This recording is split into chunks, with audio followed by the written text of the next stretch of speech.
Hello, world. Welcome to Rex Arthur TV. This is the Rex Arthur Show where we discuss LGBTQ issues with an LGBTQ perspective and an LGBTQ approach in an LGBTQ plus planet where each and every one of us belongs to the 10 10 letter sexual alphabet LGBTQIAAP.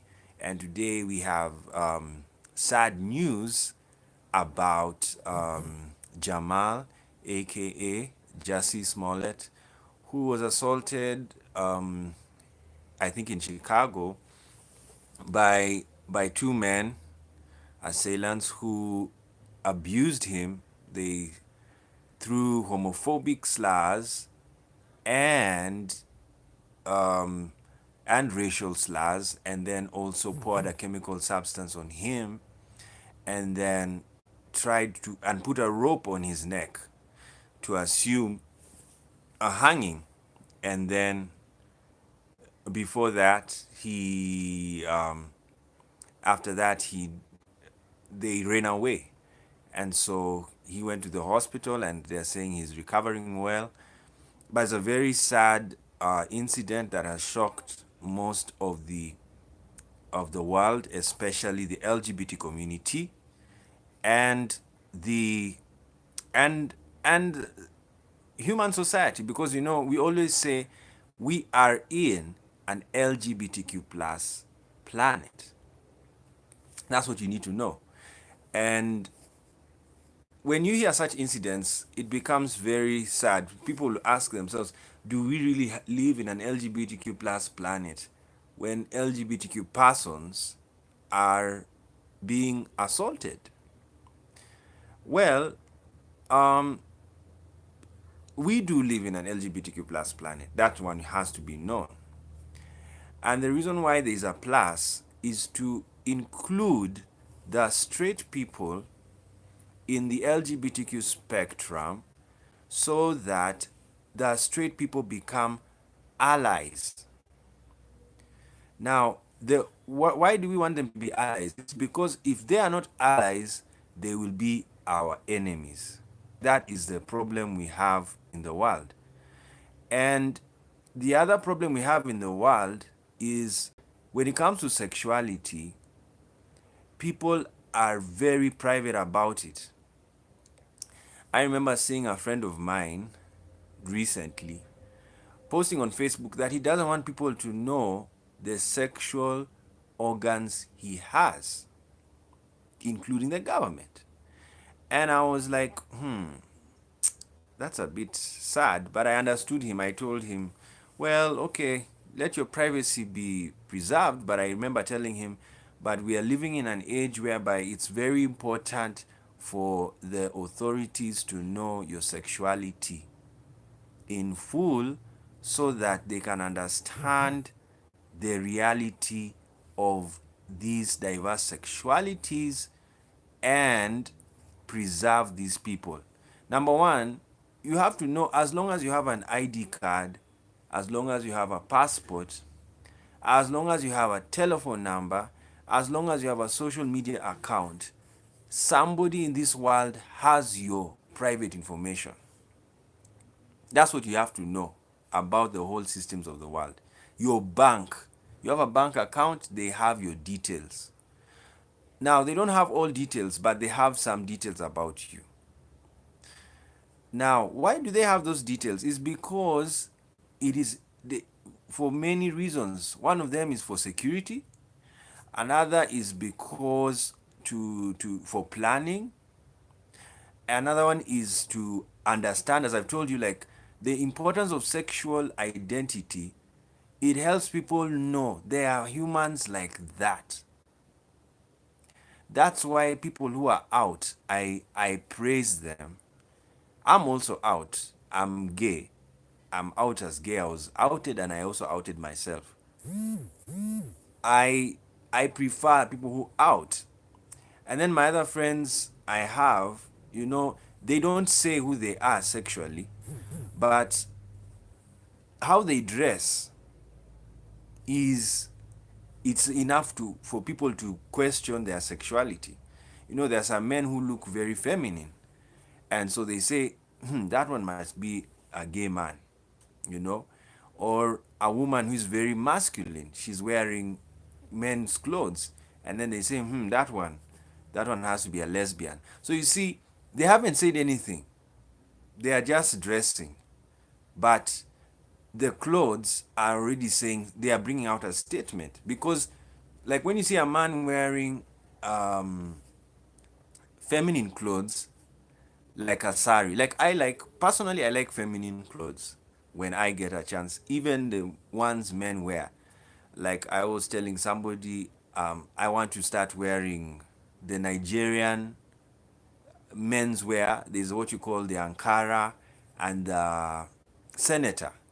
So it's a very tight, long thing that covers your groin area going down to the knees.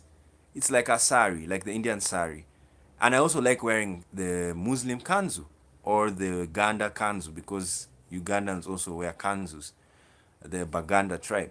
So I like those things because they are flowing, you know.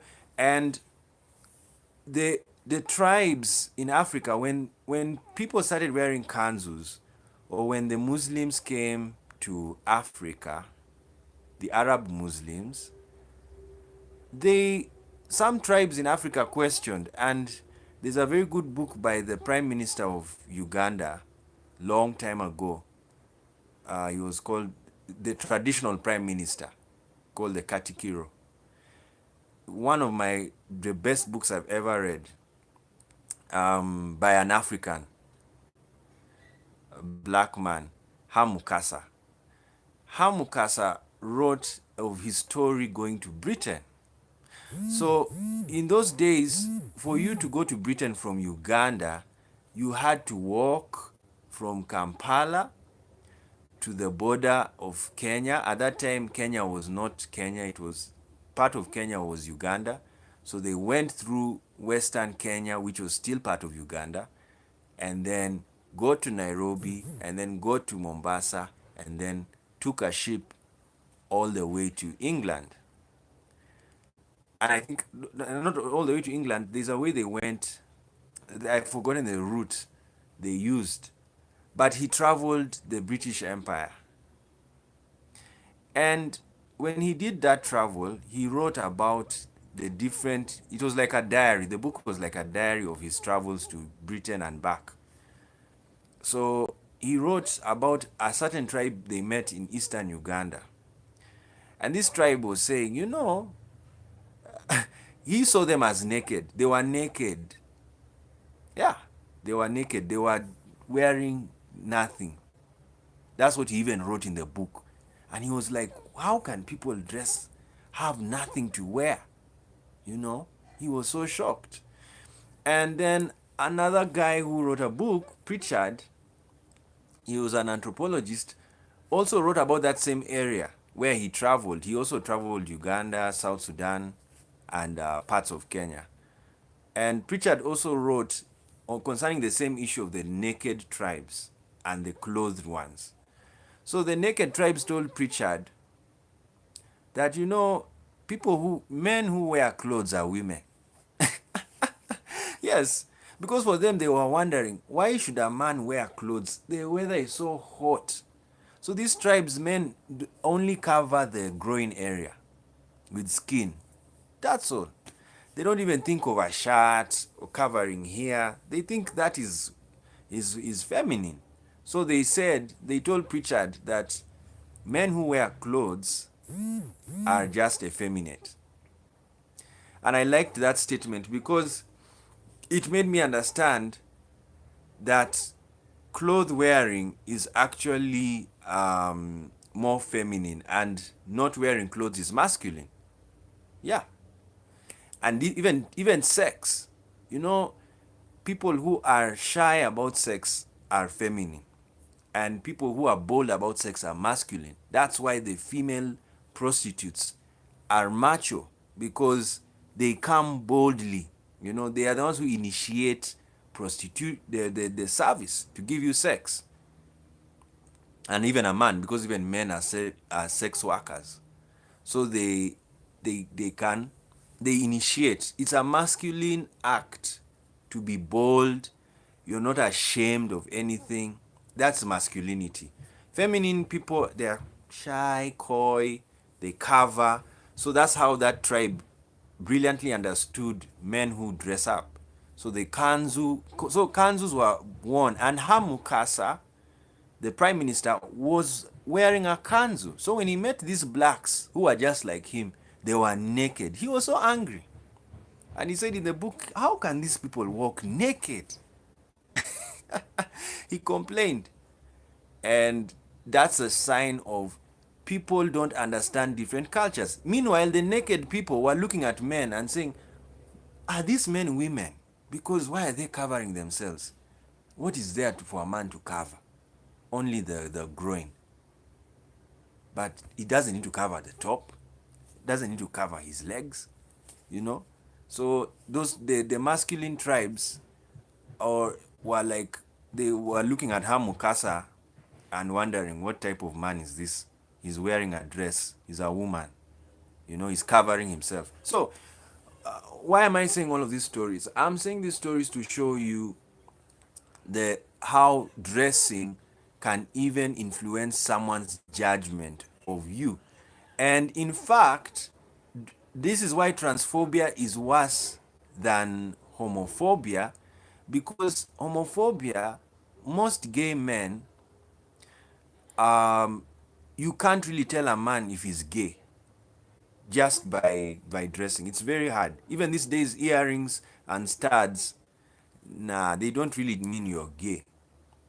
But a transgender person or a gay person who shows off their femininity or masculinity for the lesbian, they are more prone to attack than those who cover their sexuality. Whereby, you know, when you dress, like what I have on is normal. It's not, nobody can tell my sexuality from what I've worn.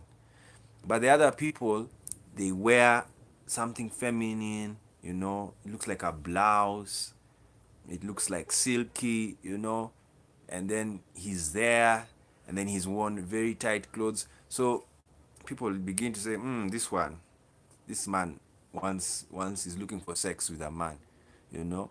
And then for the butch, the lesbian butch, you know, she's there, she has a cape, she's there, she's flowing, baggy jeans, she has a, you know, she has a jacket, the way she's bouncing, someone says this is a lesbian. So that dressing is enough. I call all of my friends, whether they dress or whether they say they are gay. Like mine is just to speak. I'm telling you who I am. Mine is better. It's not as bad because you will only know my sexuality until you've had sex with me. But as far as I tell you, it is just, I've just told you, you know. But it's not that you don't, it's not that you really know. You can't prove it. But somebody who dresses, even if he doesn't say, somebody will already make a judgment that this person is gay when he's not. You see? Or even if he is, the dressing is so loud that the person already feels uneasy. Like I have a friend of mine, he's very uh, flashy in dressing. He's gay, but very flashy in dressing. And the people look at him and they are like, you know, every time you walk with him, people are, they turn back and want to look, whom are you walking with? You know, whom are you walking with? And I said, I told him, no, it's okay. That's what you want to wear. Put on. Yeah, so put it on. And even in Africa, that used to happen to women who used to wear miniskirts. They used to attack them. And at least it stopped because there was no point of attacking a woman who wants to wear a miniskirt. Why is that disturbing you? So, of course, in some countries, especially in Africa, they don't allow women to wear miniskirts because they feel it's sexually provocative. So, because women had to hide the miniskirts because if they wore them in public, some men come and attack you. So of course there are very many ways you can do. You can be what you call, there is wisdom, but it's a sad statement, because naturally we're supposed to live in a world that is inclusive, and people do not discriminate against anybody for whatever they wear or whoever they are. Like what has happened to Jamal is very sad, and this is the beginning when people need to discuss hate crimes. Yeah, it's a hate crime to attack somebody for who they are. If you attack a woman because she's a woman, that is a hate crime. If you attack a man because he's a man, that is a hate crime. If you attack a gay person because he is gay, that's a hate crime. If you attack a Muslim because he's a Muslim, that is a hate crime. If you attack a transgender because they are transgender, that is a hate crime. If you attack all of any sexual orientation, any person, because of their identity, yes, even if you attack a protester, you're the policeman and you go and beat up protesters, yes, you are attacking them because he's a protester. That is even wrong, because you are attacking that person because of who they are. And sometimes your identity is connected to what you do. There are some identities that are not connected to what you do, like your tribe or your ethnicity or nationality. It's not really connected to what you do. It's just your biological identity or political identity. Like when you say I'm a Republican or I'm a Democrat or I'm an independent, does that tell you what you do? Really? No. It just tells you which party you belong to politically. But if I come and tell you I'm gay, or I'm bisexual, or I'm pansexual, that one tells me not only who you are, but what you do when you have sex. That's what people need to understand. So some identities are connected to what you do. Others are not connected to what you do. So this is why LGBT issues are very important, because LGBT lifestyle, not just who you are or who you say you are, it is what you do sexually. That's why it's a very important issue in every country. Yes, because it's what you do sexually. And what you do sexually is important to your body, but also to the country. Because if you have gay sex in a safe environment, do you know what that does to you psychologically? You become very calm, happy, you do things very well, because you are living in a country whereby no one is attacking you for who you are. But imagine living in a country whereby they hate you for the sex you're having. You won't even enjoy sex. You won't. And even if you do, you'll be living in fear. It's a very bad way of living. So what does that do? Psychologically, you become low. You become depressed, and then that's how people commit suicide. Yeah, that's why the LGBT community has high suicide rates. It's because they live in a world where they are unwanted. That's what people need to understand. Most people who are suicidal, I've already done a suicide series. It's still going on the theological channel, QSTPS. Most people commit suicide because they are unwanted. It's psychological. All of them. They don't feel loved. To cure a person who is suicidal, love them. Make a point to visit them. Make a point to know them. make a point to be friends with them. Make a point to have fun together. Of course, you can't have fun with everybody. Yes. But those who are your friends in your circle, yeah, make friends with them. Of course, and you know the life we live, people complain, oh, economically, it's so hard to be together. Yes, it's understandable.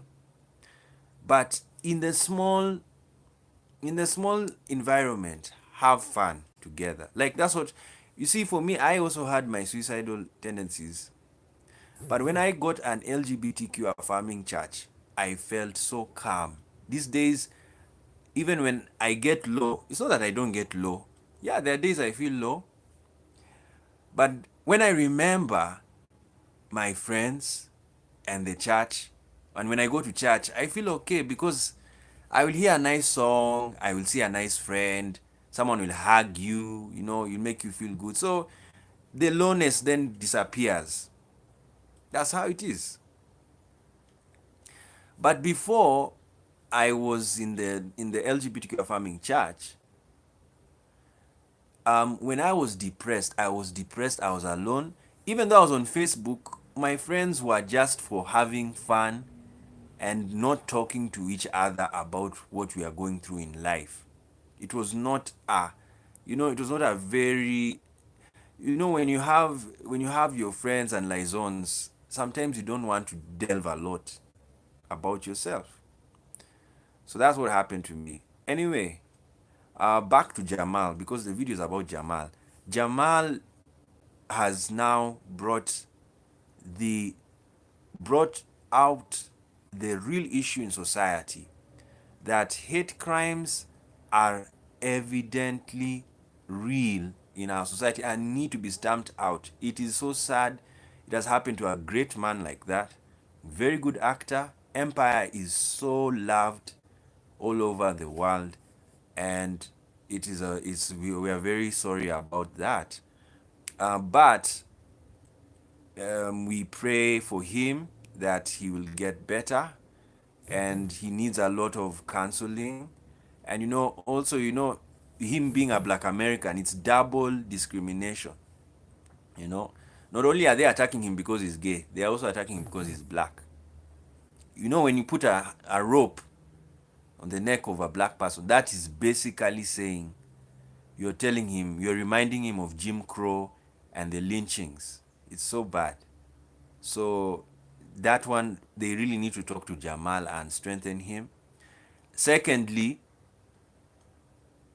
this it can be, you know, you see, I think how LGBTQ persons, we are kind of calm people because remember when Trayvon was killed, the violence that took place, you see, because people were so angry to know that a black person was killed by a white person. You see, there was it's a very, this, whenever we talk about these events, they bring us, we open so many Pandora boxes. So I remember the Aretha Franklin funeral, and the bishop or the pastor was saying, when he was preaching, that the Ku Klux Klan has killed fewer blacks than blacks have killed each other. And for people, it was, I already said it in another video that no, it's not that because the Ku Klux Klan have killed few blacks compared to blacks killing themselves, uh, that it means the blacks are worse off. It's that Ku Klux Klan killed blacks because they were black. You see, the Chicago black on black crime, it's not because you're black. It's because of you're in a gang, you're drug peddling, so the business deal goes wrong. So somebody just comes and he says, I'm going to finish you, I'll shoot you. Stress, financial stress, people are economically down, they are gone. So, and the only people they can kill is their their fellow brothers, because they can't go and kill the whites. The whites don't live with the blacks. That's the reality of America. They don't live with them. They stay in the ghettos and the inner cities. So when stress has filled the head of the person, the only thing, and he has a gun, and he's a gang leader or gang member, he goes out with stress, just does drive-by shooting, just like that, and children die, and some mothers die, whatever dies, people die out of that anger of this criminal. And then, because these people are so economically stressed and they are committing a lot of gun crime, they will make the largest prison population will be black. It's as simple mathematics as that. For the reason, let me tell you, when blacks become more and more prosperous in America, crime will drop. It will drop. That's why it was very important for the black leaders to go and see Trump as they did. Yes, they had to see him. Even though Obama did his part, yeah, when he was president. Now he's gone. He's not president. Now it's Trump. So that's why I was happy with the leaders. Even LGBTQ leaders need to sit with Trump. Yes, they need to. They need to go and see him and tell him that these are, like today, what has happened, Jamal's issue, they should go and face President Trump. Because LGBTQ persons are citizens of America. They are citizens of every country. So when your citizen is injured under your watch, you know, it's a shame. It's a shame to your government. It's a shame to your system. So that's why leaders of these communities, minority groups, should go and greet and meet the president of the country, even if he's homophobic, like Trump. Trump is homophobic, transphobic, you know, and he's doing it at the expense of political mileage, and it will bring America down. Already, the House of Representatives is full of Democrats. Now, with this thing happen to Jamal, do you know what's going to happen? Democrats are going to rightly pass a law to protect gay persons and transgenders. Yes. And it should be announced, like I already did the video, diversity of legislation. It will be announced in the whole country that it's now a federal law that you will not persecute or inflict violence on any minority based on their identity. It should be, even if the legal scholars of America, I would even have an amendment to include what you call a diversity amendment to the Constitution. A Constitution that declares, an amendment that declares that nobody shall be discriminated against because of their sexual orientation or their race or their economic status, all of that. They need an amendment to that Constitution. I don't know if it will be the 20th Amendment, whatever it will be called. Amend the Constitution to include everybody, including sexual minorities. Even that's what we suggested to the UDHR, UN, their document. They have to have a new clause to that document that says sexual minorities and other minorities will not be attacked because of their identity. Something like that. I'm just paraphrasing. Because when I saw this news about Jamal, I went to on Facebook. Many of my friends were posting it, and I was like, "Wow, what has happened?" I remembered something.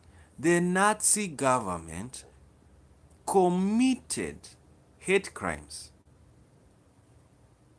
You see, the problem of the Nazi, why I always like talking about Nazi Germany, it's a very good lesson for the world to know never to repeat fascism. Never. Don't do fascism. Fascism is where you kill people.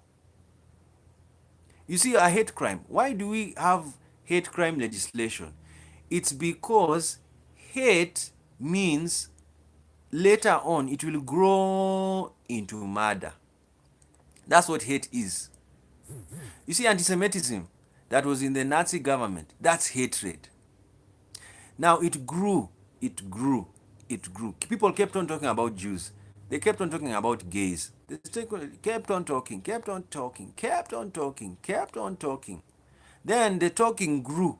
People now said, okay, these guys, they own the banks. We are not going to their banks. Okay, these guys have written books. We are banning all Jewish books. And that's what they did. Okay, then when the Jews were not flinching, because the whole idea of the anti-Semitism was to tell the Jews, leave the country. Leave. They wanted them to leave. Jews were not leaving. They were Germans. They are Germans. Even though they are Jewish, but they were born in Germany. Einstein was a German, even though he's a Jew. So these Jews stayed. So they banned their books. They didn't leave. They said, okay, you're not leaving. We are coming for you again. They had Kristallnacht, where now they were going to the houses of Jews. They didn't move. Then Nazi government then said, okay, we will now have the final solution. And it was to kill them. And that's when they took them to concentration camps, numbered them, numbering them, they put them in gas chambers, and they died. Within less than 5 years, 6 million people died. Over.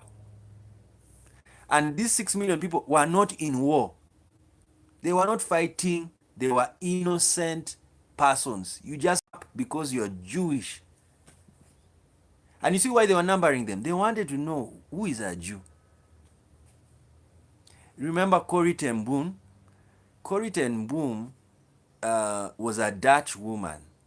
She was also arrested. But they were arrested for helping Jews. She was Dutch. She could even, if she was Jewish, her Dutchness was so heavy, they didn't have to arrest her.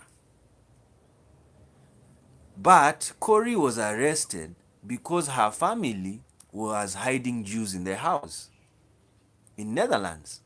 So when the Nazis came, they find a Jew, they were spying on people.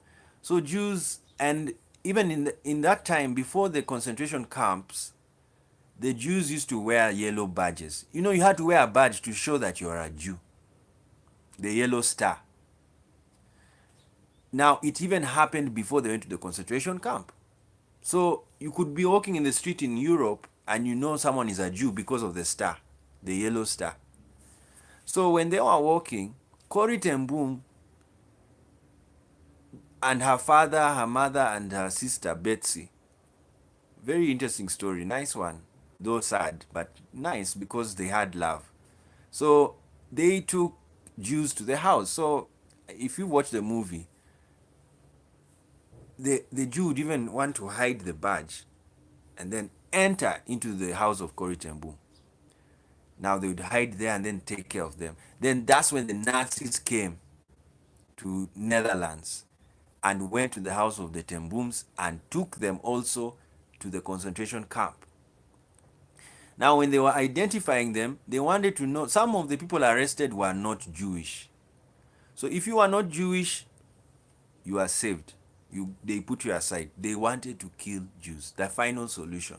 And that's what they did in a very short time. Same thing happened in Rwanda. Yeah, that's what happened in Rwanda. People were killed because of their identity. The only thing in Rwanda that was different, both the different groups were now fighting each other. It was a race war, a tribal war that became genocidal. Now, even America, America can get to that situation where blacks just say enough is enough, we are going for the white race. Yeah, you're joking. You're joking. So that's why we have done this video, to alert. It's a breaking news item, to alert the authorities that they really need to look at hate crime. This year, few transgenders should die than last year. Over 400 died. It's just sad. There is something wrong with the education system. Remember what I said in my other videos. If you're homophobic, if you're transphobic, you're mad. There's something wrong with your mental state. Because somebody cannot be homophobic and sane. I mean, are you gay? So why are you attacking someone? Are you transgender? So why are you attacking them? Like white people, the racist white people during the time of Ku Klux Klan, even though it's still there. You're not black. So, why are you disturbing a black man? You're not black. So why is his identity disturbing you? You see, that's what I'm trying to say. Hate crime is now brought, is a new legislation of the 21st century, because people have tried to teach haters about the lives of different people and they are not understanding. So now the government has to step in and arrest haters. As simple as that. That's what we are trying to say. These videos, we are not just doing them, we are educating people because we know the problem. The problem is people don't understand sexuality. So what do? You give them science. You give them history. You see, that's why we do these videos, both in the theological one and the secular one, Rex Arthur.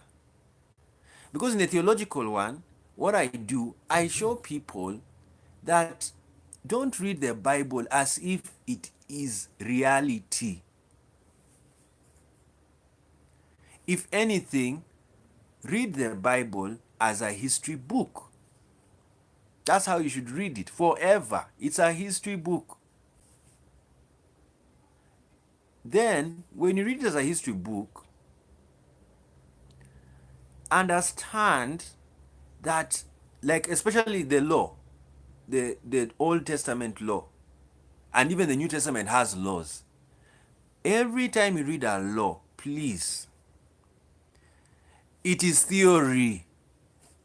It's theoretical.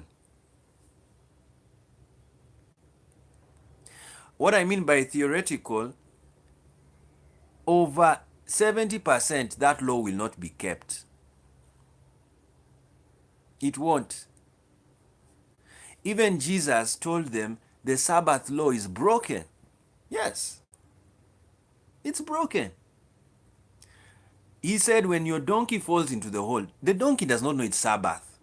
It will never know. And it has fallen in the hole, the pit. And do you know how heavy a donkey is? The work you will do to lift up the donkey out of a pit, you will sweat.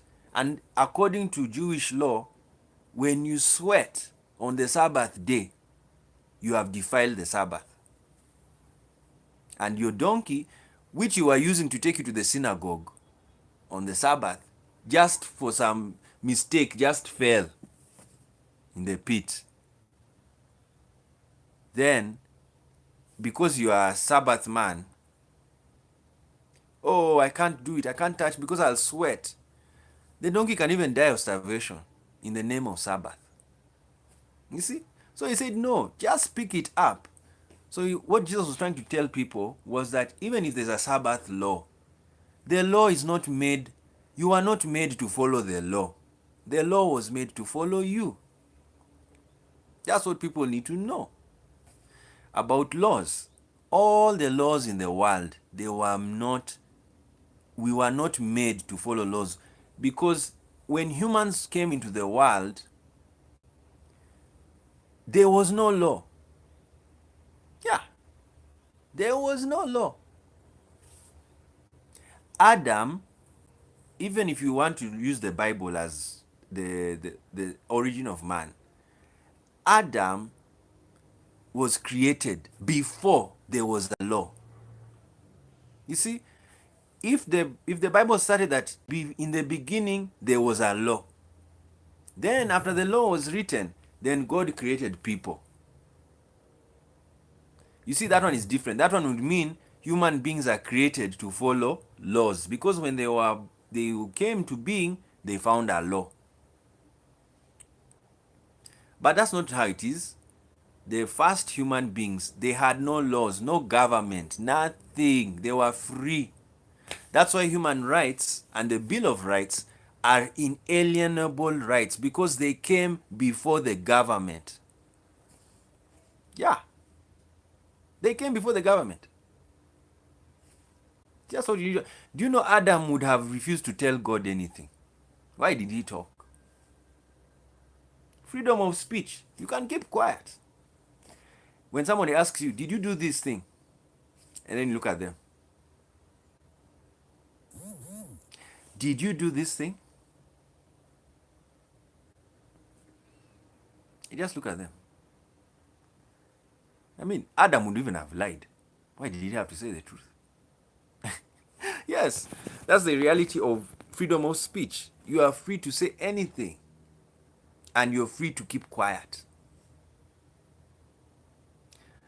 So, we are not made to follow laws. Laws are made for us to have orderly life. That's why.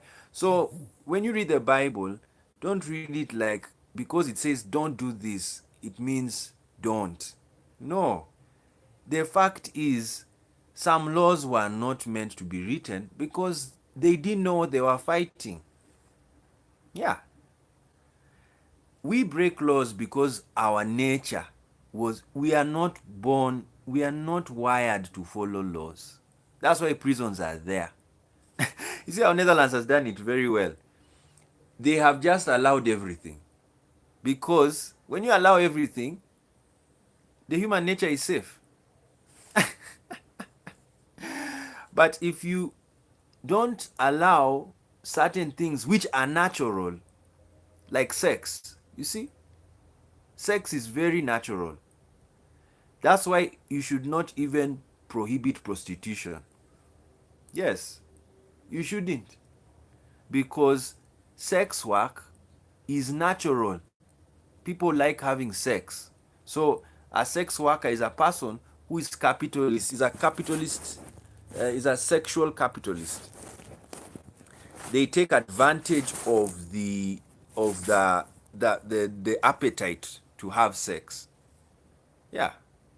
They take, and so they come and they know you want sex and they give it to you. And then you pay them. Yes, that is should be allowed, because sex is, even me, my idea of heaven is I wish I get any man I want, because I love men. Yeah, I'm not ashamed about erotically. I love men. Yes. Socially, I love everybody. Men, women, I have no problem with men or women.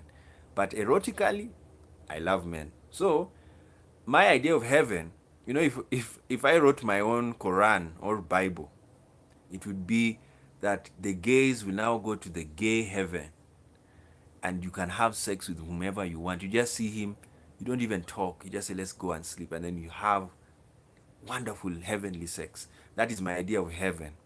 Like, I can even start a religion today and say it's an LGBTQ religion. And in the LGBTQ religion, if you are a lesbian while you're in the world, when you die, you go to the lesbian heaven. If you are a bisexual and you die, you're on earth and you die, you go to the bisexual heaven. And then if you're gay and you die, you go to the gay heaven. Oh, that is a beautiful religion. Let's hope it is that way. Yes, who knows? Because we don't know. Yes, you can even have a near-death experience and come back and tell people, I went to a gay heaven. I found the most sexy men. They were muscles, running naked, and the grass where to have everything was fine. And now when you, oh, it was heavenly. Yes, it's because it's in the head. So you can have religions like that. Or you can have a religion whereby you go to a deity and then you tell the god tells you which place do you want to live. The universe is so wide. And then you choose, I want a universe with this and this. Then it says, good, go there. We're sending you. Push. You're taken to that planet. Because you know the world, do you know scientists still don't know the whole universe as fully. They just see very many universes. So who knows, when you die, you go to another place. We just don't know.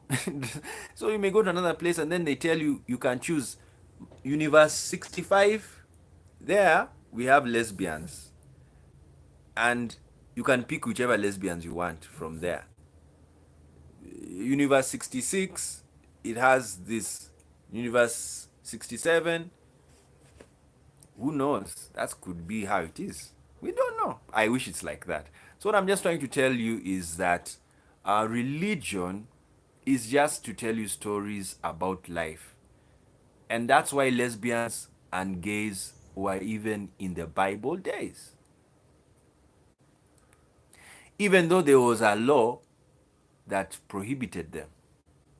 That's why incest happened, even though there was a law that prohibited incest. That's why murder happened, even though there was a law dealing with murder. It's as simple as that. Alright, so let's conclude this video. I had to talk about all of that because I was talking about Nazi Germany. The fact that this was a government, you should never forget that history. Of all governments, the most important government history story you need is Nazi Germany. So that a government never repeats the mistakes of that regime. Yes, Nazi Germany, it was a government that committed hate crimes. It was a criminal regime. Criminal regime. Because a hate crime is a crime. So what does that make the state? It's a criminal regime. So the Nazi regime was a criminal regime.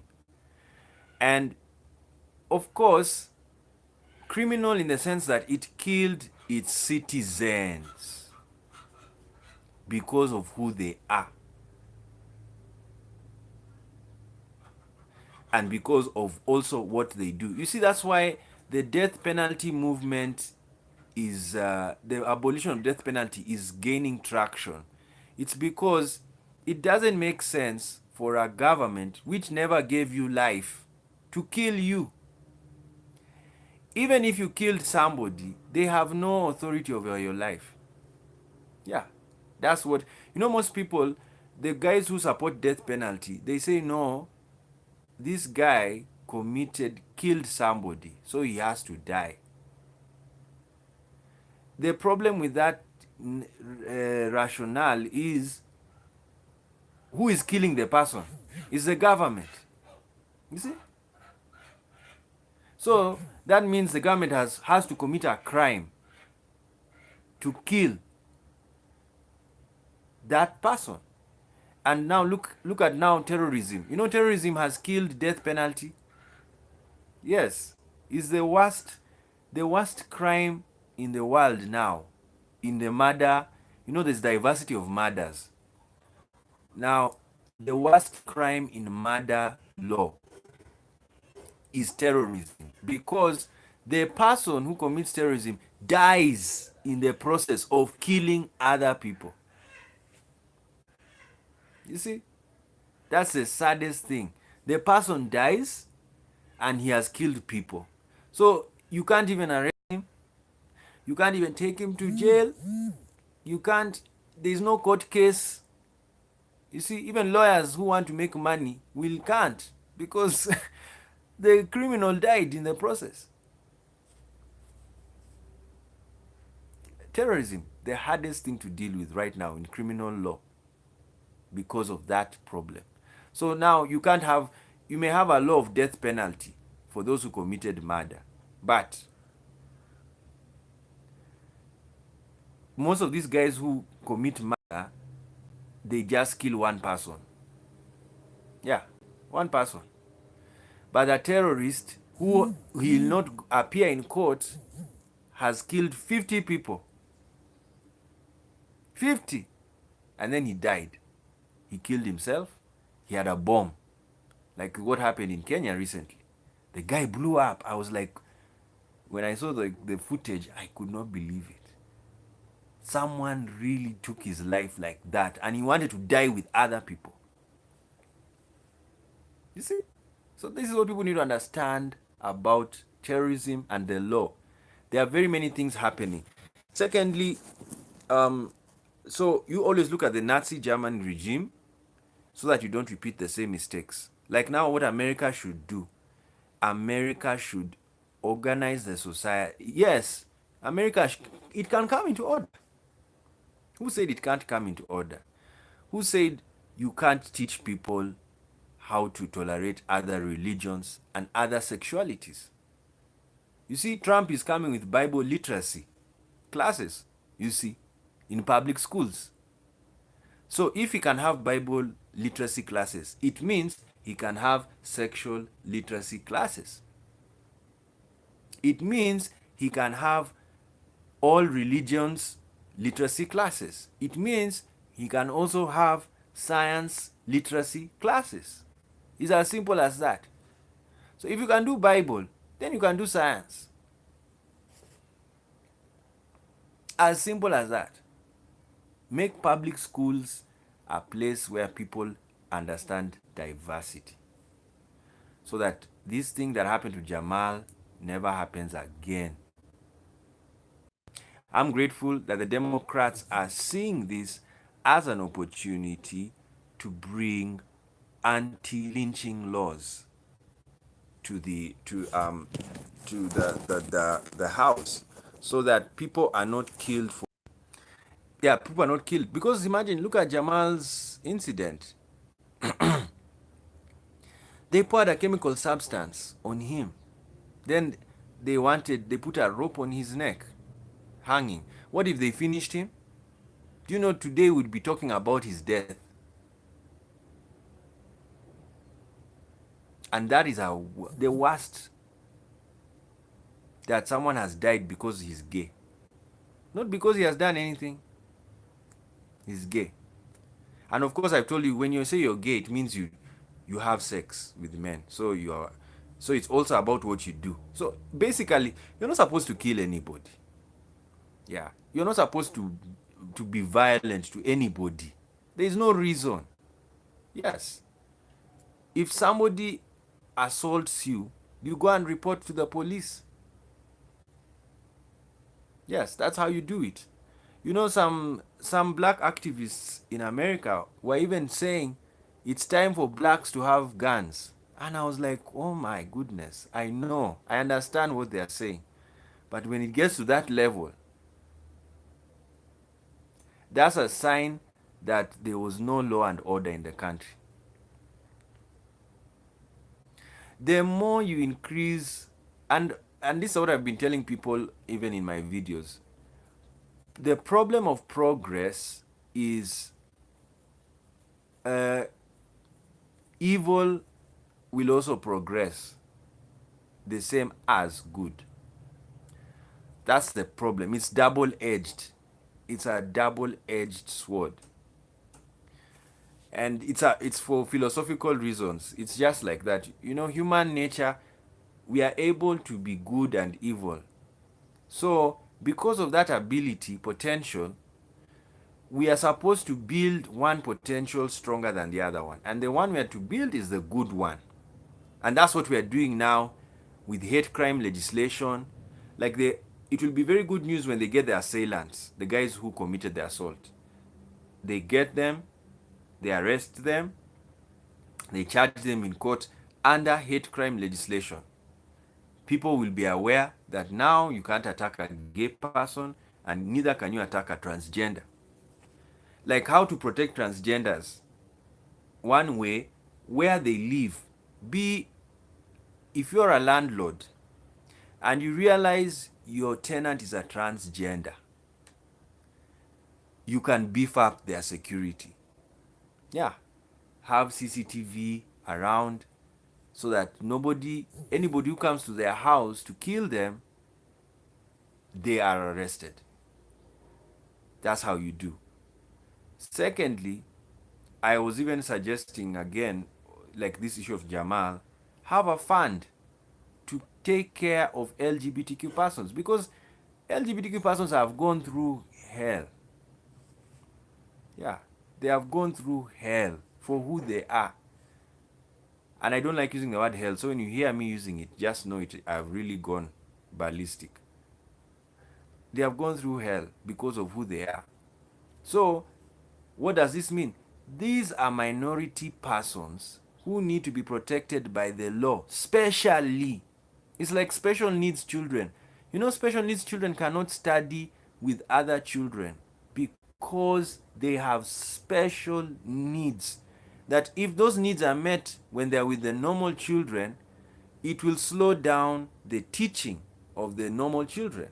It will hinder. So to keep them aside, you put them in a special school, a special place. So this is what's going to happen to LGBTQ persons.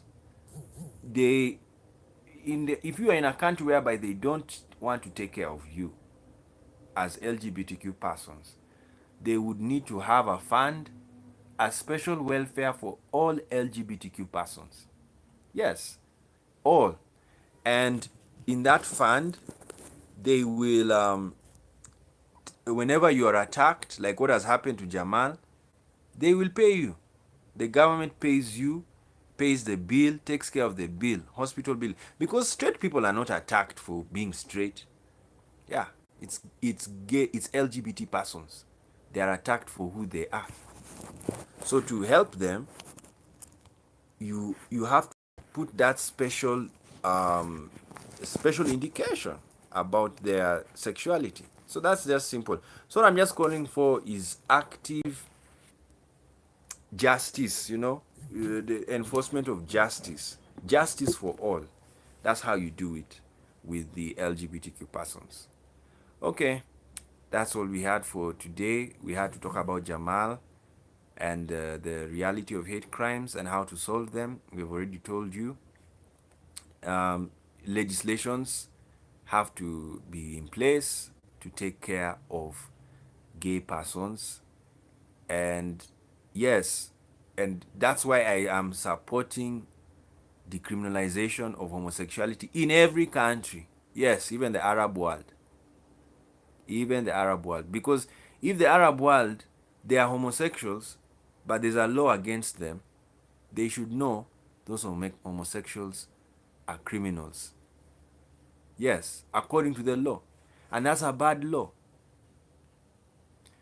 That's what I tell African countries. You cannot, you should not even waste time preserving a colonial law of hate. You can't. You can't. So the best way is let a court declare that this law is unconstitutional. The one of criminalizing homosexuality. Call it unconstitutional. Yes.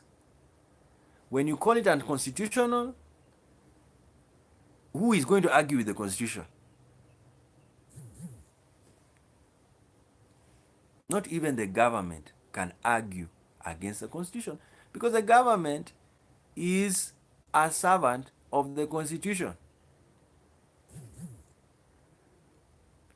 The powers of the president, powers of the members of parliament, powers of ministers, cabinet, whatever, powers of any authority are constitutionally described.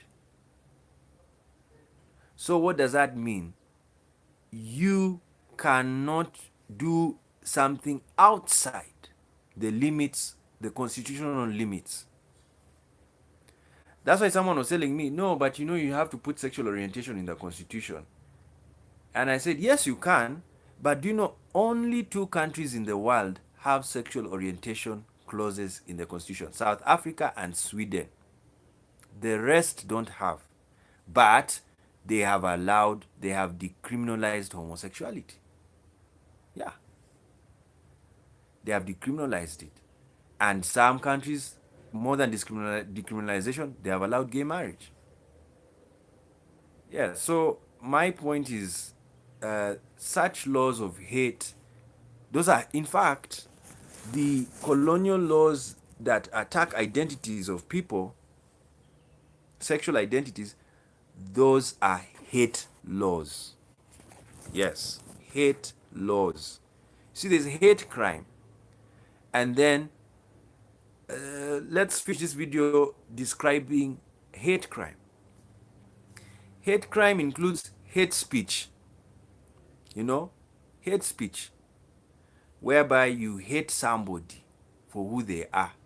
You speak against them. And this can happen especially in any platform of authority. There is hate speech. So hate speech forms hate crime. It's one type of hate crime.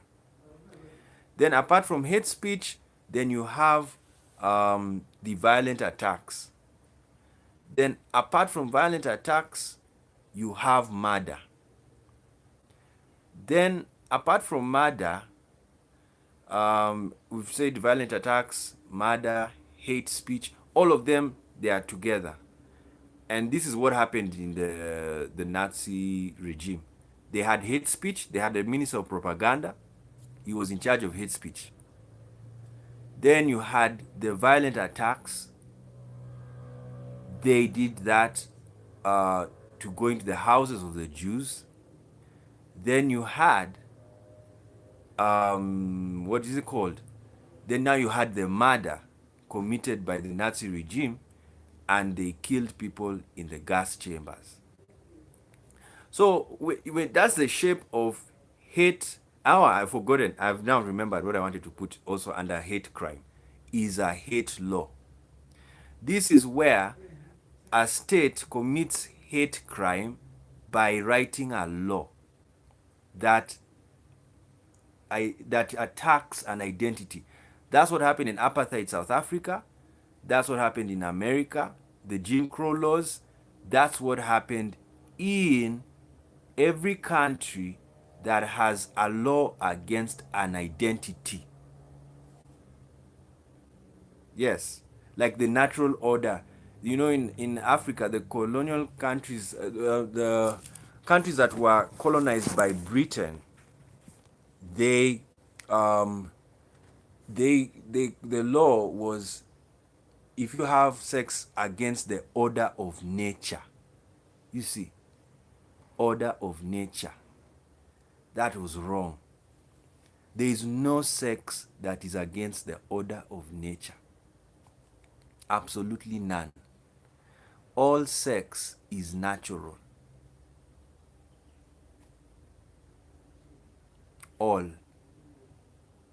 And what do I mean by sex? Consensual intimacy, physical intimacy. Consensual physical intimacy. That is sex. So for them, if you don't have a dick penetrating a vagina, you've not had sex. You've had wrong sex. That was the law.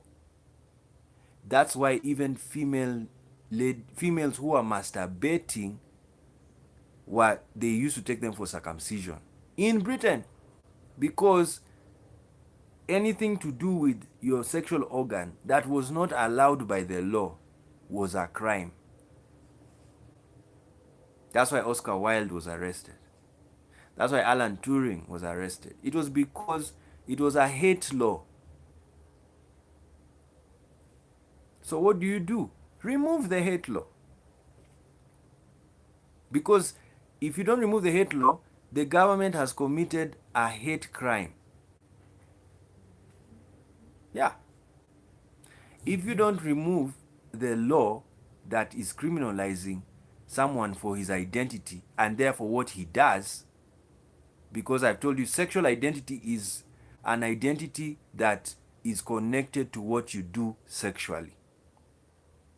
So if you attack somebody for his sexual identity legally with a law, then you are committing a hate crime by creating a hate law. So that's what you need to understand.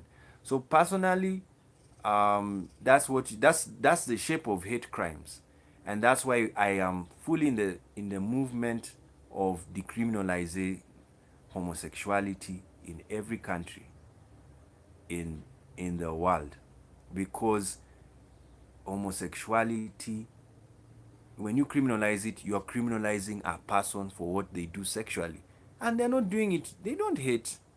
Sex is love. I've just told it's consensual physical intimacy. It's beautiful. It's love. Yes, it's love.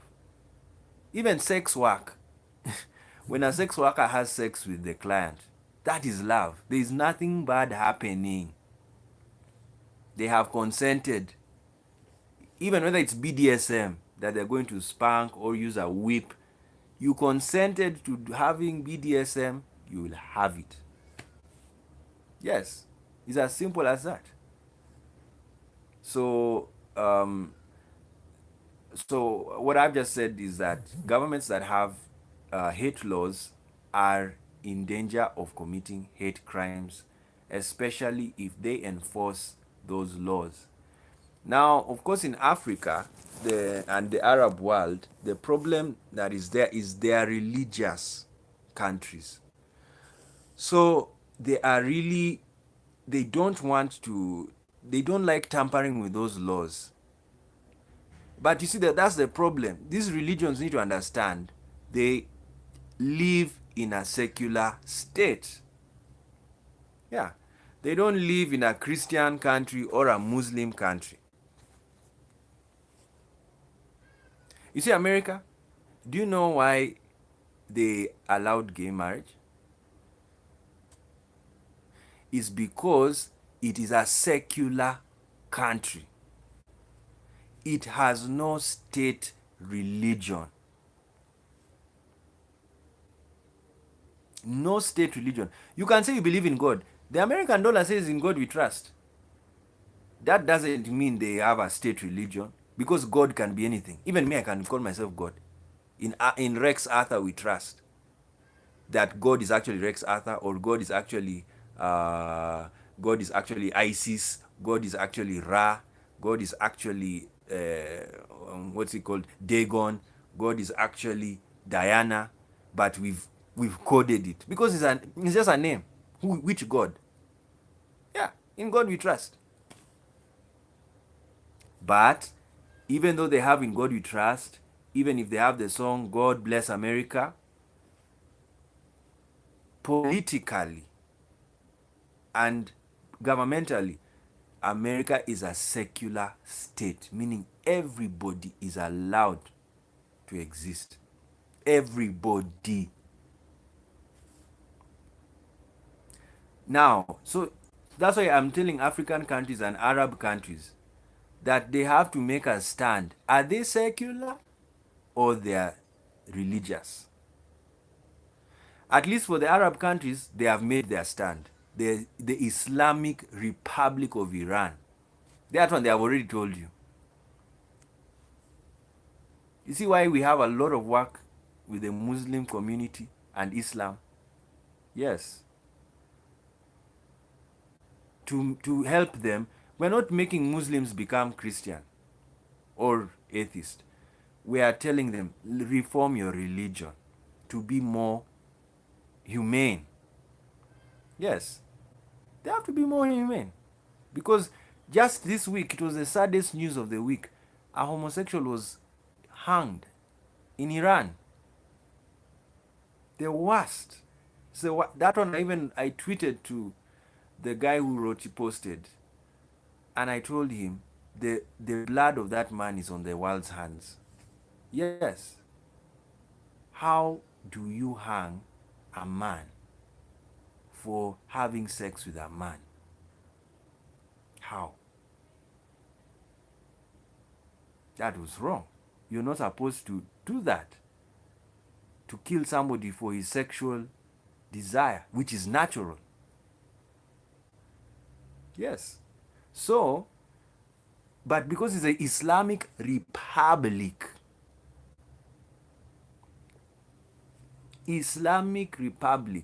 so the religion has taken over the constitution. That's why if you're a religious country, I don't look at your constitution. It's a waste of time because it's the religion that's in charge. You see? It's the religion. But I've told you other countries, even if they put the word God somewhere, that doesn't make the country religious. It is still secular. Because when you read the constitution and it says we are a secular state with many religions, that means LGBTQ persons should be allowed to be themselves, and therefore you decriminalize. Like what Angola did. Brilliant country. Brilliant African country. Yes, thoroughly brilliant. Not only did they decriminalize, they even criminalized homophobia. Yes, that's good. It's what has happened in Angola this year should cause earthquakes. In legal earthquakes. What I mean, earthquakes in the legal academia. So that people can see that you're not supposed to deny someone a job because of his sexuality. You're not supposed to deny somebody a job or anything because of his sexuality. Yes, that's what I'm saying to people. And of course, you must understand diversity is, we're in what I've been calling transitional chaos. We are trying to set up the world in such a way that all the diverse groups of people can live together in harmony. So there's a war. The status quo, status quo never changes. Yes, that is the saddest thing about status quo. It really hates change. And diversity, because of diversity, changes will have to happen in the laws, constitutions. You see, all the countries that have allowed gay marriage or decriminalized gay sex, what happened? There was a change in the law. Whether the law from the court or from the parliament or from the executive, there was a change in the law. That's what even Paul said about the New Testament. The reason why it's called the New Testament, there was a change in the law. What was the change? Gentiles can become one with God. That was the change. Gentiles are connected to Israel and therefore God. That was the change in the law. In the past, it was only Jews who are the chosen people of God. But in the New Testament, Paul says in the book of Hebrews, there was a change in the law. And the change was so strong that the Levitical, Jesus Christ became the high priest in the order of Melchizedek, not in the order of Levi. So what that meant, anyone who is a Christian is a priest, whether he's a Gentile or a Jew or a Benjamite or a Judahite, whatever. You are all priests in the order of Melchizedek, because Jesus replaced Aaron. That's what Paul said. There was a change in the law. So when you decriminalize homosexuality, there will be a change in the law. And that's what we are saying. And when there's a change in the law, it's not that there's a change in the society. Like I've told you, in Arab countries, Gays are there. We see the porn. They're there. The only problem is they have a law that bans homosexuality. So some people are saying, okay, if there are gays there and they have a law that's banning it, then let's not bother. Let's not bother touching the law. No, that is wrong. Because the presence of the law, you see, the importance about law, the important thing about law is that law is power. Contrary to what Paul taught a very, I think it was the erroneous teaching, that the law is weak. You know, the law is weak. And I didn't support Paul's assertion. Reason being, um, reason being, Jesus Christ died because he broke a law. They said the law he broke was he committed the sin of blasphemy. That was what they said. The crime he committed was blasphemy. That's what they said. Of course, for Pilate, he didn't see any crime because for Pilate, he's not a Jew. So if somebody comes and tells him I'm God, he'll just look at you. But for the Jews, they were saying no, especially not the Jews, to be specific, the scribes and the Pharisees and the chief priests were saying no, this guy committed blasphemy. That's why when you read the Bible, you know now when you're reading the Bible, there's what you call, I've done a video, artificial intelligence theology. This is where you look at the Bible in all angles, outcomes. So there's one outcome that is very depressing. And the outcome is the Pharisees and the chief priests were not happy that Jesus was calling himself God. And their law, it talks about blasphemy. So, if you are in the eyes of the Pharisees, they really killed somebody that committed that crime of blasphemy. That's what I call outcome theology, whereby you look at every angle, every interpretation you can get from a scripture. Because the other one, you see, the guys, when Jesus was crucified, they asked him, they told him, why don't you come out of the cross? Yeah, they asked him a question. It was a valid one. Because if you are God, you know me, if I was Jesus, oh my goodness, I would come out of that cross and bring my angels and end this show. You know? I mean, why did Jesus even have to die? He would have just come and cleansed everybody. It's as simple as that.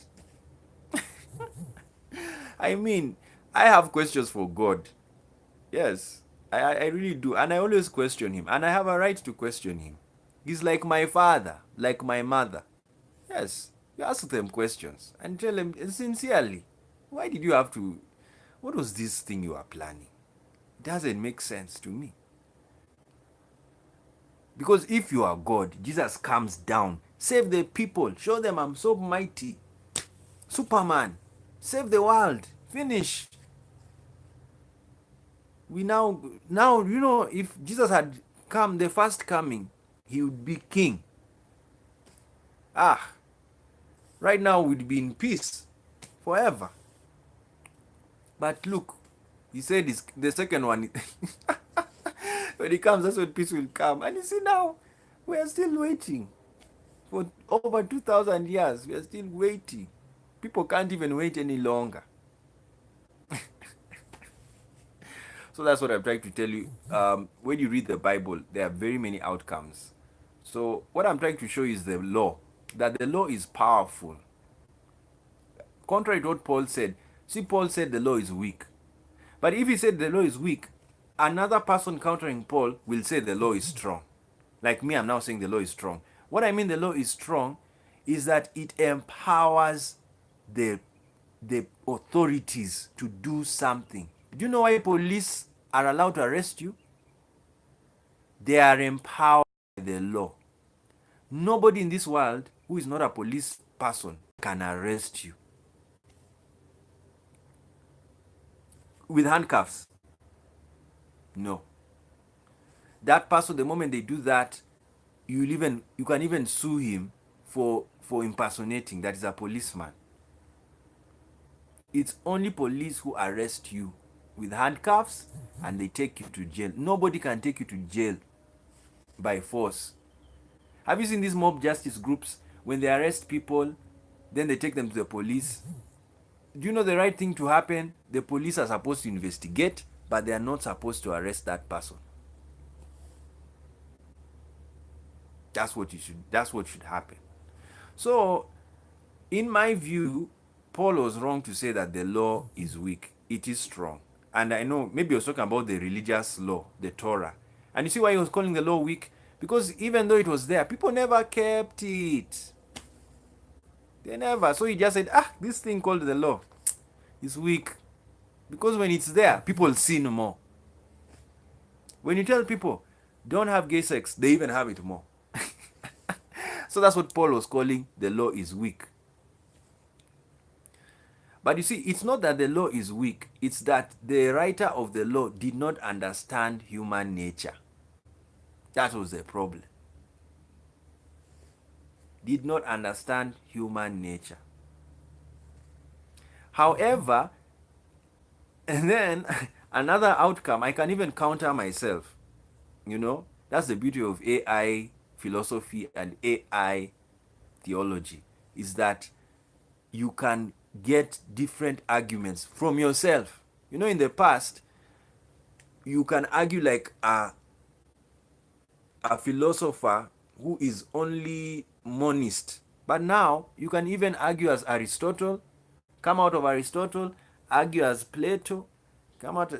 When you get to that level, you are a judge. Yes, judges are people who they shift positions. They look at something at every angle, then they make the decision. A lawyer has to have a side. You see, he has to have a side. And he cannot, even if he knows the argument, an argument that can beat him, he will not reveal it. You know, there are sometimes when you're in the law court and you're a lawyer and you have studied the case and you can even have the opponent's arguments. And by the lawyers who can even create the opponent's arguments, they are also brilliant because they know if this opponent says this, we'll attack him this way. So a lawyer is trained to be like a judge, and is also trained to have two sides of the argument. That's how you can win a case, because you can't win a case when you are not aware what your opponent is going to attack you with. You can't. So a bad lawyer or a weak one, let's say a weak lawyer is the one who when he's going to argue, has not even envisaged the arguments of the opponent. So he just comes to argue facts that, my lord, this person did not commit the crime. I know him, and there's evidence is not there, it's not so strong. Then the opponent just comes up and says, okay, my lord, exhibit A, da da da da da da, exhibit B. Then the lawyer is looking at his opponent and saying, where did this guy get this exhibit? By the time he has reached exhibit Z, the judge is convinced the person committed the crime. That's what happens. So a lawyer, a good lawyer, should have a multiple identity or bipolar thinking. What I mean by that, he should think like that opponent. Even in football, in sports, and in chess, when you play football, and against another team, a good coach knows that team. Then he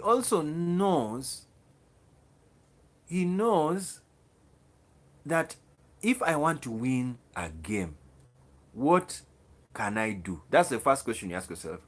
What can I do? Then, secondly, what will my opponent think to do? And then you go through all the approaches he can use. And then you watch his games. You see, like there was a very famous coach in football, Jose Mourinho. And Jose Mourinho was a great football coach. Of course, there are many great coaches, but he was the greatest because he he was every team he went to, every country he went to in Europe, he always won cups.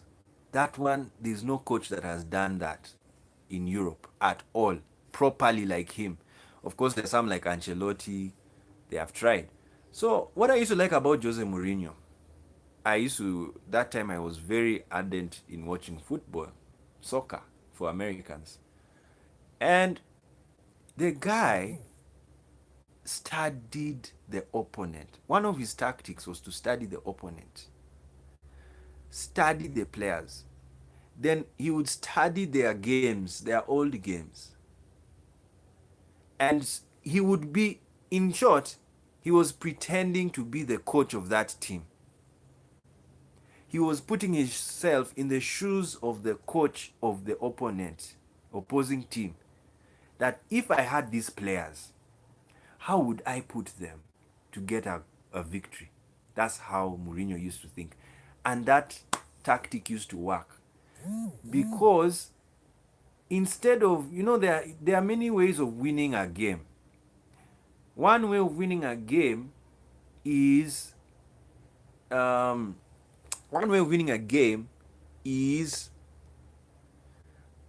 having strong players. Now that's now like the weak lawyer. The weak lawyer only depends on the players he has, on the evidence he has, and he doesn't think of the arguments of the opponent. So most coaches in football, because of the tedious nature of studying opponents, they just say, let me get good players, I give them a formula, and they play. If it doesn't work, so those are weak coaches, weak lawyers. They just focus on what they have.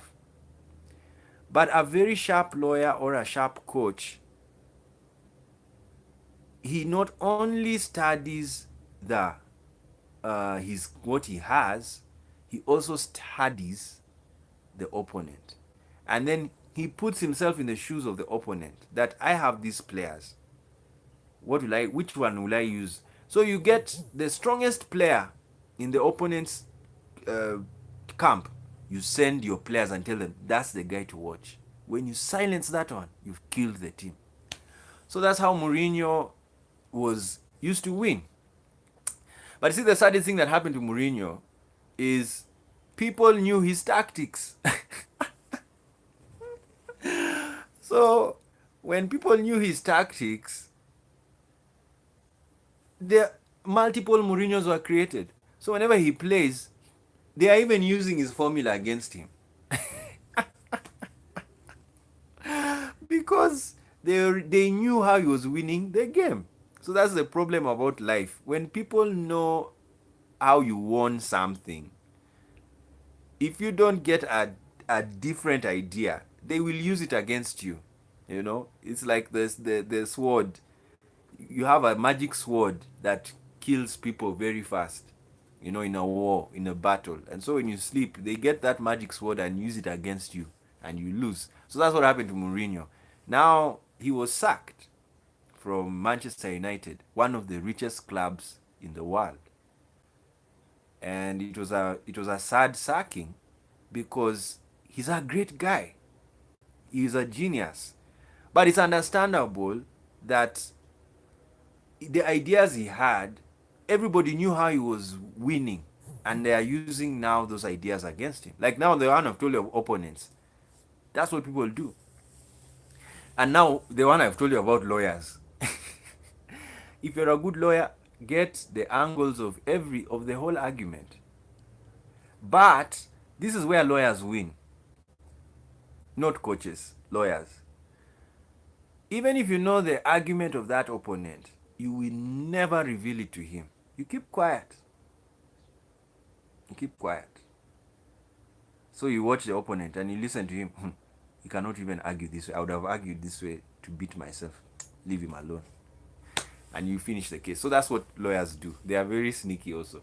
So basically laws, when you study a law, put yourself in the shoes of everybody, every philosophy, so that you can understand how people view that law. Like I've told you, the colonial law against homosexuality, put yourself in the shoes of a religious person, put yourself in the shoes of a secular person, put yourself in the shoes of a homosexual, put yourself in the shoes of a lesbian, put yourself in the shoes of a bisexual, then you will make decisions. Then put yourself in the shoes of a homophobe. Yeah.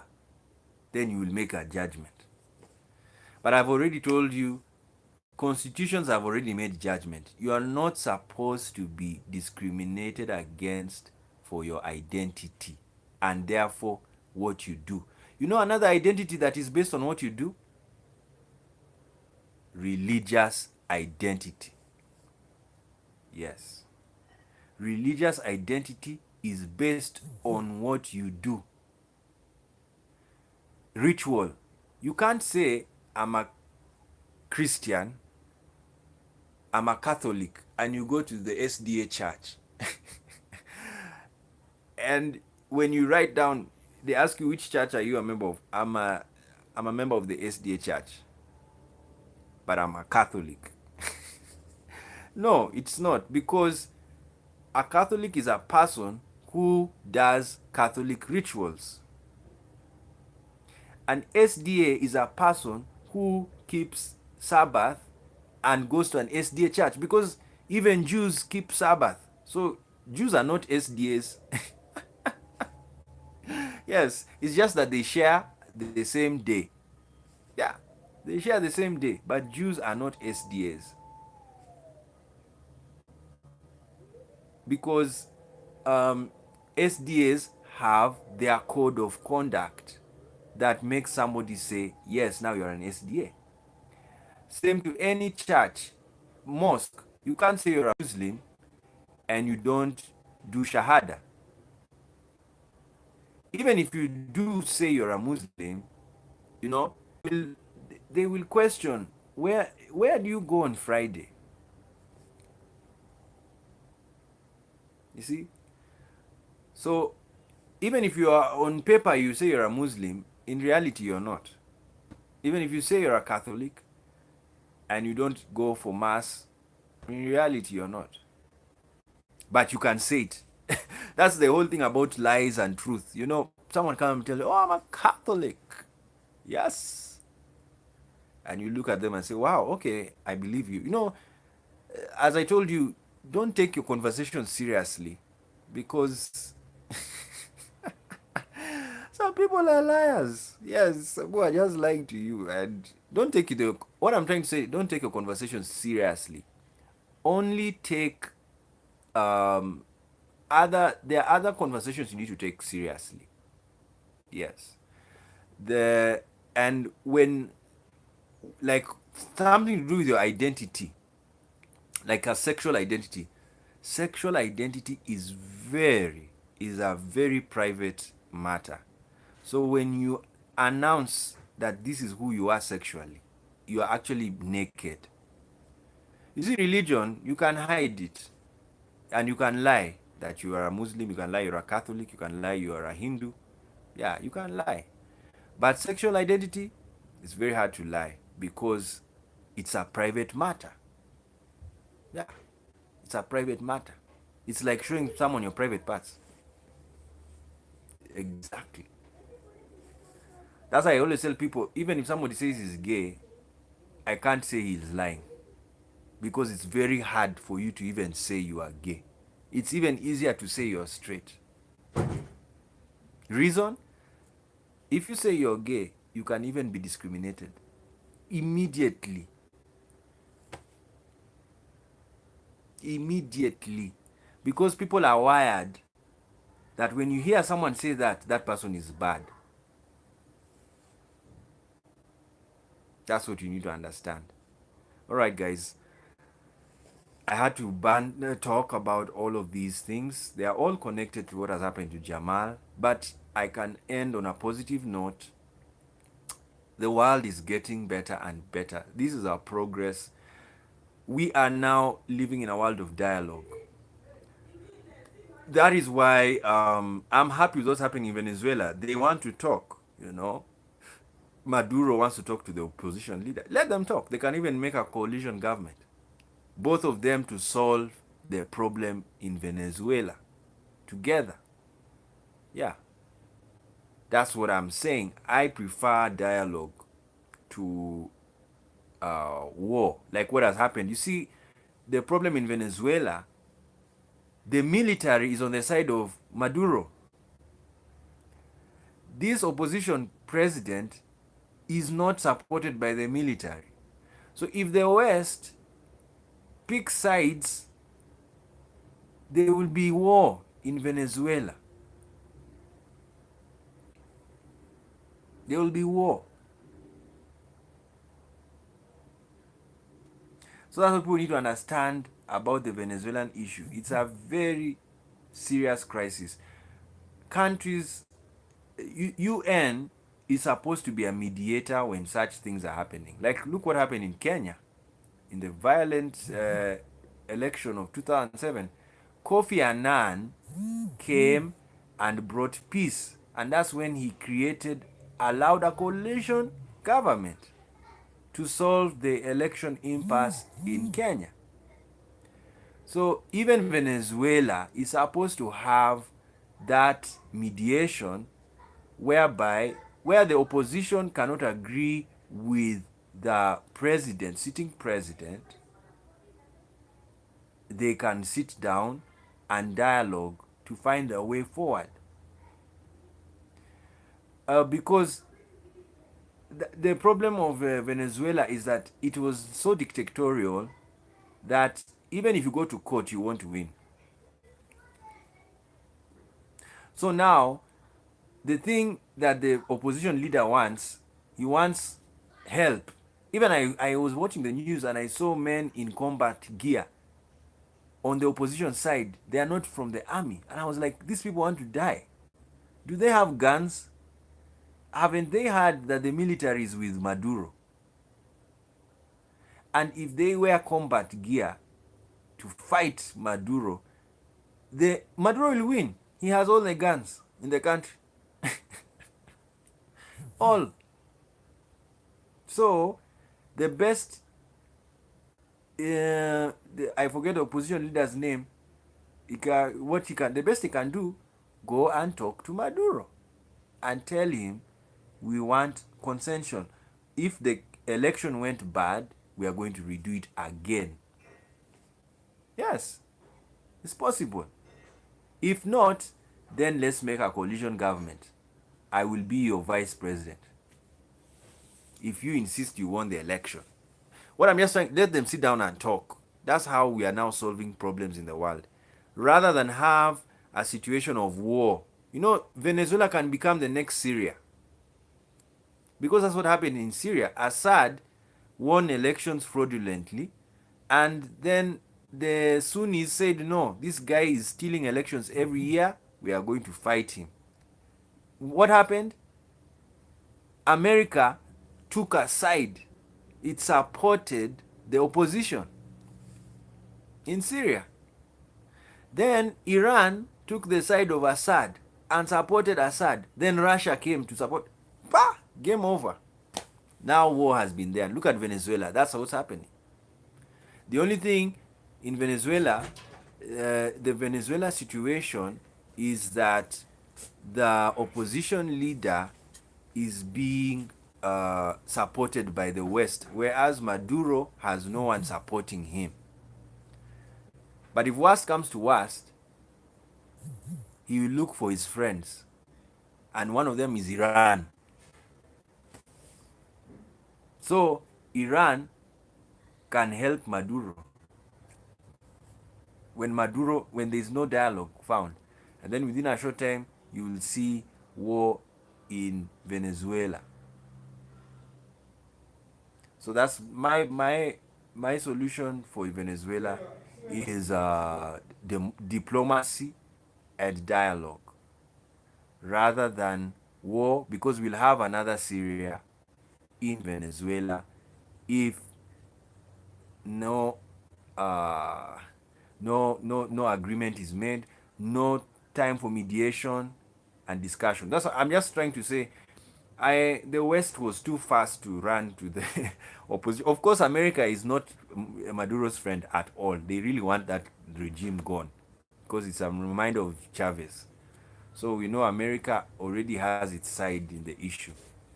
But the European countries needed to come in as mediators and not necessarily as as taking sides. That's how you solve political issues. Okay, guys, so thank you so much for joining us for that discussion on the law, on hate crimes, and how to solve hate crimes in the world by having sane laws that are protecting minorities from any attack. And when we do that, give it 10 years, you will see how peaceful the world will be. Of course, most countries that have hate crime laws are not even 10 years old when it comes to hate crime. Like Switzerland has just implemented a law that is criminalizing homophobia and transphobia. Good. Because for me, personally, I've told you my view about homophobia and transphobia. If I find you are a homophobe and a transphobe, and I talk to you more than once, I, I will satisfy you as mad. That's why I'm also crying to the psychiatrists of the world and the mental health practitioners to sit down and study phobias, because you know there are some phobias in the psychiatric manual of statistical manual of disorders, mental disorders. They have certain phobias that are called mental disorders. So if these phobias disorders, why not homophobia? Why not transphobia? Why not tribalism? Why not racism? Why not misogyny? Why not what is the hatred of a man? Misandry. You know? Misandry. Yeah. Why not that? That is what, because some people hate people or fear them, and it's based on mental disorder. They are really mentally, you know, the mind of a homophobe is scary. Yes. Put yourself, do you know why I can know who a homophobe is? I was once one, even though I'm gay. Yes, that's what you call internal homophobia. Internalized homophobia. You become a homophobe even though you're gay. And it's the hardest life to live. Very hard. I really take my time. You have to be very patient with a religious gay person. You really have to take your time, because he doesn't really understand how is it you want to decriminalize something that is a sin. You know, you have to take them so slowly, so patiently. That's what I've been doing. That's why I went back. One of the reasons why I'm in the faith spaces is because gay people are in the faith spaces. So because they're in faith spaces, they don't understand why people are so happy about being gay. And that's who they are. You see? So that's what I'm now trying to teach people through my theological channel, that you should be happy with who you are. God loves you. He knew it's not a sin to be gay. Yes, that's my stand. It's not. It's natural. That's what I tell people. God loves you like that. And that religion, it was written by people. The people who made those laws were ignorant of science. Now we are not. So understand, the religion you're following had a problem at the beginning. And it's understandable they had that problem. They didn't even have scientific. Which lab was there in Israel the time of Moses? Sincerely. And you want to think like them? Want to think like those people? There was no lab. And you see, that's another problem of Africa, is that there are very many people who live in the rural areas that don't even see development, technology. They don't know. So they still live in that Bible world. Look at America, even in the rural areas in America. Do you know homophobes are in the rural area? Yeah, because uh, the rural environment is homophobic. So those are the lessons we've learned, and I think I'll do another video concerning that next time. Otherwise, thank you for joining us um, for this discussion, and I think next time we will discuss. Yeah. As I told you, you have to put yourself in the shoes of a homophobe. They react violently. Like, I personally believe, um, when David Kato was murdered in Uganda, they were going to have sex. I believe this man he was going to have sex with was gay, but homophobic. And so that thing, it arose, the homophobia arose in him, and then he transformed into a murderer and killed David Kato. That's why if you followed that case in Uganda that time, the guy was so he was so unemotional. I was like, does this man know what he has just done? And when they even gave him the sentence of over 20 years, the guy was unremorseful. And that's when we said, we were telling, I told people that I think his problem was, it was internalized homophobia. And so now when he was with David Kato, he transformed into his enemy and took the hammer and hammered him. So this is a problem we have in very many third world countries, is that most people have internal hate. They hate themselves. And so what we do in our videos, both on the theological channel and this channel, the secular one, we teach people to accept themselves and to love themselves and not to hate themselves based on science. Science should be the one that guides your reasoning. Nothing but, because even religion is looking for science. Science is truth. Yes, science is truth. And if science is truth, then God is truth, because Jesus said, I'm the way, the truth, and the life. So what does that mean? Jesus is science. When you know science, you know God.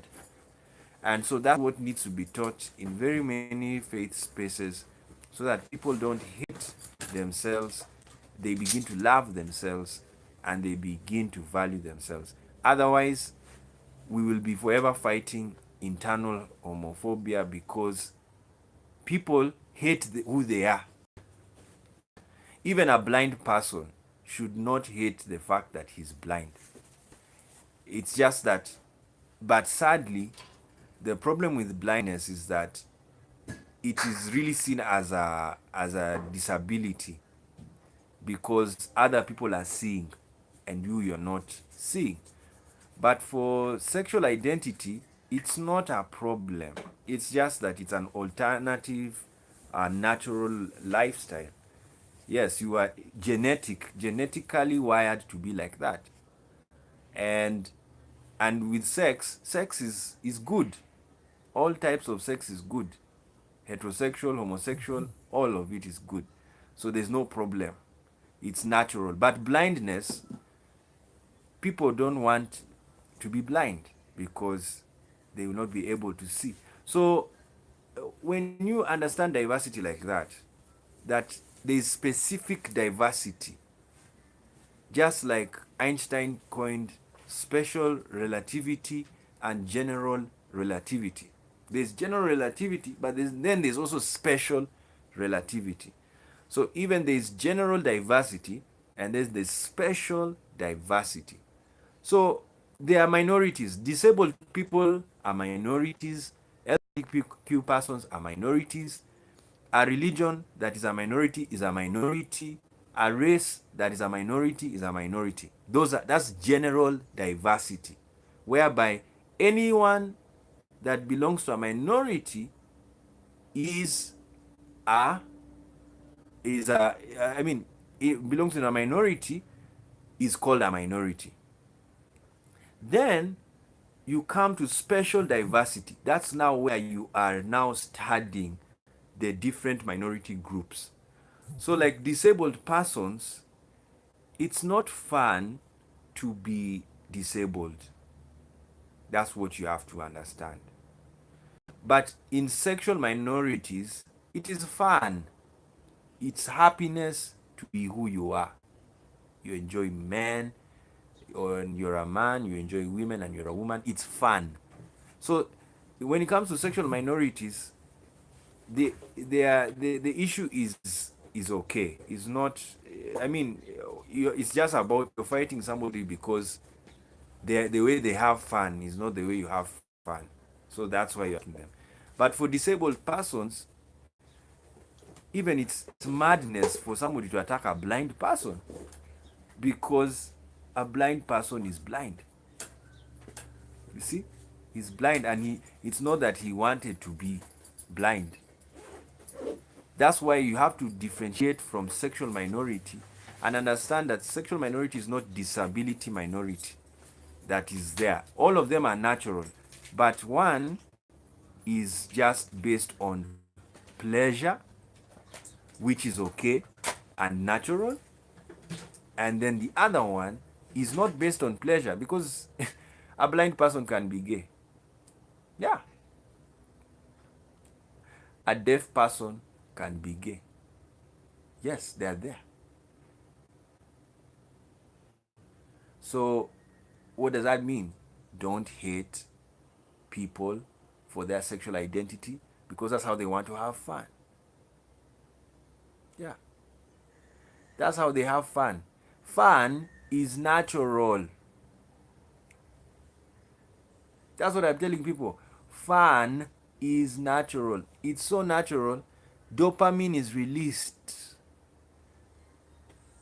Lesbian sex is more enjoyable for women than straight sex because they play with the clitoris that has more nerve endings than the whole. That's a fact. That's a fact. Nerve endings. Nerve endings are very important. You know why they're important in sex? It goes to the brain. You see, that's why sex is natural. It goes to the brain, and when the nerve endings are pa, there are chemicals in the brain they are put on. Now imagine a homosexual is forced to marry a woman because the country he lives in does not allow gay sex or people to be with gay people. Oh my goodness. The torture you are putting that person through. Because his neurons will not come on. Even if you force him to have sex with a woman, he will not enjoy it. And you're killing him psychologically. You make him a bad person. Very angry person because he's not living his life. So that's why you're supposed to have a free society whereby people can do what they want. Yes. I am an advocate of, if you want to marry, marry. If you don't want to marry, don't marry. No one is forcing you. If you want to have one partner, fine. If you want to have 100, fine. Have them. No one is forcing you. You are an adult. You know why you're doing it. It makes you happy. Do you know happiness is a reason? It's a natural reason. It's so physiological. Dopamine, comes on. Yeah. That's why the weed is being decriminalized. Yes, it's because naturally people who take weed become happy. And what is it? What are humans looking for but happiness? Yes. What else? Humans are looking for happiness. Now, why do you deny them happiness? And they are not even sure that in the afterlife there will be happiness.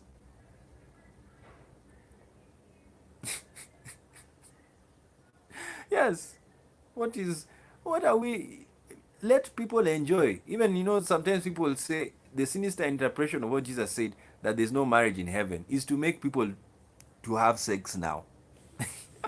Because when you get up there, you won't have time. You will now be an angel. Your work will be, you're always being sent, go to planet Z and send them this message. Go here and do that. So there's no time. So enjoy yourself.